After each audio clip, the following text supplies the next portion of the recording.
Salam əziz izləyicilərim. Bugünkü vloqum kartoflarımız haqqındadır. Yəni kartoflarımızın dibini yığmaq haqqındadır. Bildiyiniz kimi mart ayında kartofları əkdim. Uje aprel ayıdır.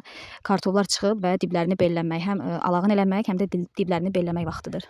Kartof əkini vloqunu paylaşanda istər Instagramda olsun, istərsə də TikTokda olsun, altına bir çox şərhlər yazıldı ki, kartofu səhv əkirsiniz, kartof belə əkilmir, kartof arx edilərək əkilir, onu suvarmaq sizin üçün çətin olar.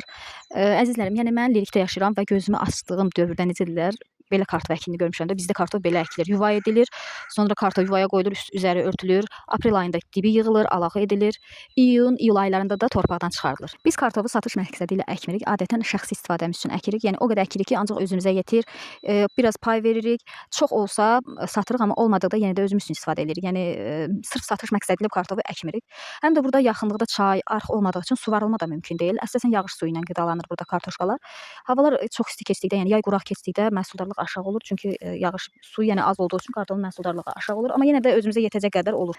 Bir də qızlar, onu qeyd edim ki, bilirəm şərhlərin altında yenə yazılacaq ki, bəs yoldaşın hardadır, yenə sən tək eləyirsən, pulu kişi eşidir falan filan.